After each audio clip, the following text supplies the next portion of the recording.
National Driving Schools Association of South Africa in Gauteng is protesting again today. It wants to shut down 38 drivers and learners testing centres in the province. Yesterday, they forced the closure of the Santon Licensing Department in Marlborough.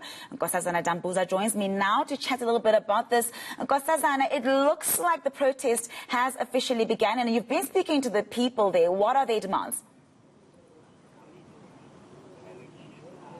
Yes, Nandi. So members of the National Driving School Association of South Africa in Gauteng here have gathered and are protesting at this particular driving license testing centre in Centurion. And as you can see just behind me, they are chanting in protest. And they want the Minister of Transport, Fikile Mbalula, to respond to their demands, which they handed to his office on the 15th of February. And they say that Mbalula promised to give them feedback in 7 days, but still hasn't said anything to date. And Nandi, these demands include the scrapping of the online booking system, which they say is not working for them and the public. And this is because the one day in the week which is made available for driving schools to book a slot for a driving test means that a very limited amount of their clients will be able to secure a driving test at one of the 38 testing centres in the province, which ultimately means that less of their driving cars will be booked for use, which translates to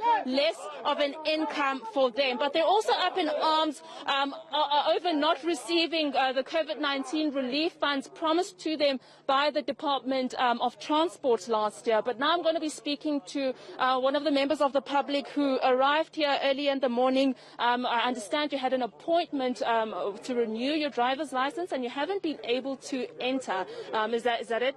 Oh, yes, that's basically it. I've been trying to enter the site since December last year. Up until last month, I couldn't get an appointment. I had to literally pay people to get an appointment.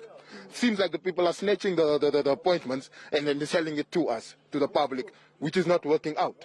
Because this thing is basically, we're just supposed to log on, get the appointment and come and do our thing here.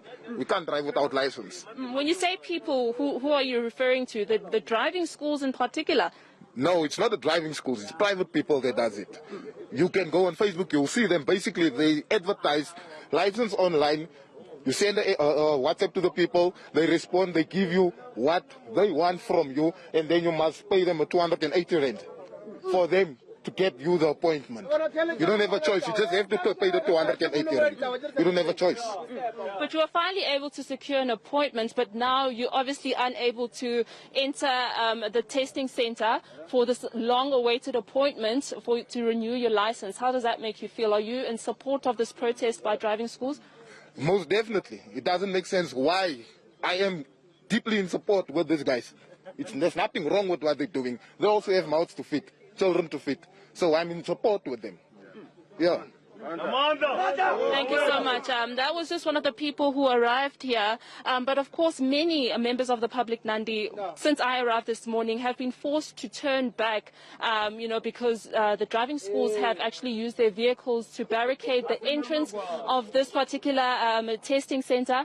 They say that nobody can go in. And those who arrived early in the morning for their appointments are now not able to exit. They say that once you've gone in, you will no longer be able to come out. But I see also that police officers who are armed have arrived, so maybe they will be able to escort the people that have already entered out safely.